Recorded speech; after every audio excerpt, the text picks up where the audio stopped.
गुरुवार म्हटल्यानंतर स्वामींचा वार म्हणून अशी काही देवाऱ्या पुढे सकाळी रांगोळी काढली होती। छान वाटतं गुरुवारचं देवपूजा रांगोळी वगैरे बघायला, एवढं भारी वाटतं। तर सकाळ सकाळी उठल्यानंतर देवपूजा वगैरे केली, छानशी रांगोळी काढली। दोन्ही घरांच्या समोर अशी काही रांगोळी काढून घेतली। दारासमोर रांगोळी असली तर नेहमी प्रसन्न वाटतं आणि घरामध्ये एकदम पॉझिटिव्ह वाइब्स येतात।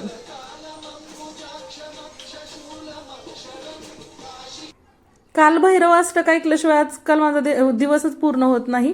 आज इकडे बघा आमच्या घराचे तुम्हाला काल मी दाखवलं होतं की पिलरचं काम चालू होतं आणि आज जिना करायला घेतला होता। तर मला बघायचा होता, तर असा काही जिना बनवायचा चालला होता आणि तिथलं काम चालू होतं। पप्पा आणि आमचे साहेब दोघं पण गेले होते तिथं।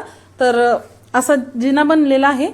मी लवकरच लाईव्ह घेईन या घराच्या तिथं गेल्यानंतर, तर तुम्ही सगळ्यांनी लाईव्ह या आणि बघा। आणि आज आपण ना एक सिरीज तयार करतोय की आपल्या घराची एकदम म्हणजे काय म्हणतात, स्टार्ट टू एंड तुम्हाला सगळं मी बांधकाम दाखवणार आहे। तर आपलं लवकरच हे घर व्हावं अशी अपेक्षा ठेवा आणि तुमचे आशीर्वाद असू द्यात। तर हे बघा असं छानसं आपलं घर होणार आहे। खूप मोठी जागा वाटते, 1200 स्क्वेअर फूट आहे, त्यात 1000 स्क्वेअर फूट आपलं घर होईल। तर खूप छान होईल आणि सिटीतल्या जागी असं एवढं मोठं घर असणं पण खूप म्हणजे चांगली गोष्ट आहे आणि ते होईल असं वाटतंय। तर आत्ता आमचा पायाभरणी 6 महिन्यापूर्वी झाला होता, त्यानंतर गॅप घेतला होता। थोडे थोडे जसे पैसे येतील तसं तसं आपण घर बांधत जाणार आहे। तर आता बघा इथं पिलरचं काम चालू होतं आणि आज जिना केलेला आहे। तर आत्ता पार्किंगची तयारी चालू आहे। तर पार्किंगचा स्लॅब पण पडेल तेव्हा मी तुम्हाला दाखवते। तर तुम्हाला कसं वाटतंय माझे हे व्हिडिओ घराचे बघायला, तर नक्की सांगा। आणि तुम्हाला ही सिरीज बघायला आवडेल का घराची, ते पण नक्की सांगा। आणि नवीन बांधकाम बघणार असेल तर सगळ्यांनाच आवडतं म्हणून म्हटलं तुमच्यासोबत शेअर करावं, कारण ही खूप छान गोष्ट आहे। तर बघा कसं वाटतंय घर। इकडं पाण्याची टाकी आहे आपली बोरची आणि इथूनच बघा पाणी समोरच्या घरातली पण लोक वापरतात आत्ता, कारण आपल्याला एवढं पाणी लागत नव्हतं, कारण आपलं बांधकामच बंद होतं थोडे दिवस। तर इथं आता बघा आपल्याला बांधकाम चालू झालंय ना, त्यामुळं थोडं पाणी लागत असेल तर यातलं वापरतो।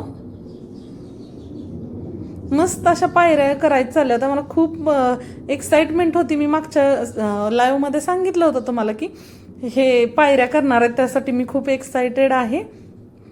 तर इथं ताई त्या सिमेंट देत होत्या, सिमेंटचा माल केलेला असतो तो, आणि हे दादा अशा पायऱ्या करत होते।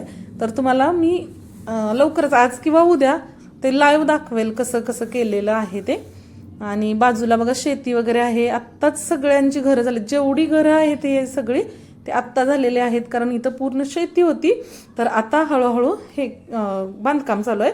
तर चला आपण खरवस बघूया कसा करायचा आहे। इकडं गुळ चिरून घेतलेला आहे अंदाजानं, कमी गोड वगैरे करू शकता तुम्ही। जर गोड कमी आवडत असेल तर कमी करा, किंवा जास्त आवडत असेल तर जास्त घ्या। तर इथं ना दूध घ्यायचं आहे आपल्याला, कच्चं दूध म्हणजे आखरी दूध बोलतो ना तसं, जे तापवलेलं नसतं ते वालं दूध। तर इथं ना पातेल्यात गुळ घालून घ्यायचंय। शिवांश दादा बघा आज खरवस बनवायला त्याची खूप मदत झाली आहे। तर गुळ घेतलेला आहे, त्यालाच करायचं होतं आणि थोडं थोडं टाकत होता। तोपर्यंत इकडे आईंनी दूध ओतून घेतले, थोडंसं घ्यायचं आपल्याला, गुळ विरघळून घ्यायचंय त्यासाठी दूध घेतलेलं आहे।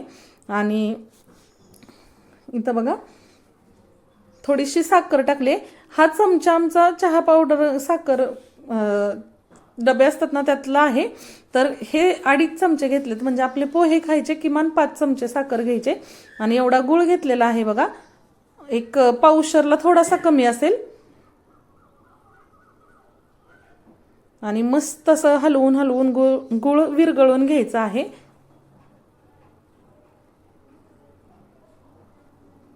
आता दुधाचा कलर बघा गुळामुळे कसा यायला लागलाय। आणि गुळ छान विरघळला की त्यात राहिलेलं सगळं दूध, म्हणजे हे मी 1 लिटर दूध घेतलेलं आहे।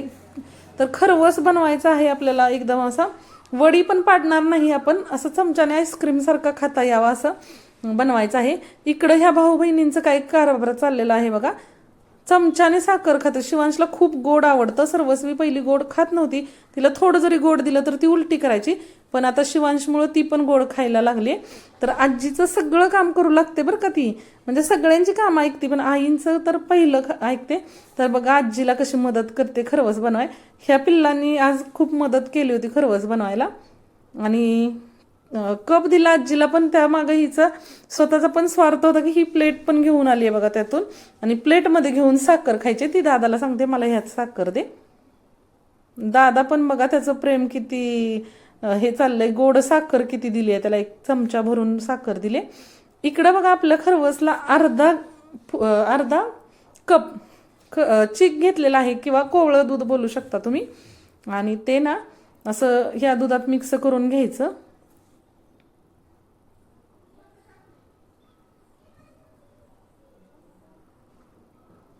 आता ते छान ढवळून मिक्स करून घ्यायचं दुधामध्ये, आणि याचा छान असा आईस्क्रीम सारखा किंवा एखादं स्वीट म्हणून आपण हे वापरू शकतो, असं छानसं चिक खरवस तयार होणार आहे. आमच्या इकडे याला चिकच बोलतात, कोण कोण कवळं दूध बोलतं. आता ना हे सगळं ढवळून शांत झालं दूध की त्यावरती मग ही सुंठ पावडर टाकून घ्यायची.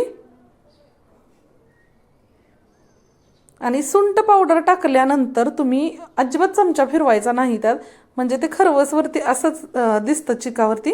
हे बघा अजिबात चमचा फिरवलेला नाही. आणि त्यानंतर बघा एक पातेलं घ्यायचं. हे आमचं आंघोळीचं पाणी तापवायचं पातेलं आहे, त्यामुळे ते असं दिसतंय. तर त्या पातेल्यात पाणी ठेवून त्यामध्ये हे आपण जे दूध मिक्स केलं कोवळं ते पातेलं ठेवायचं,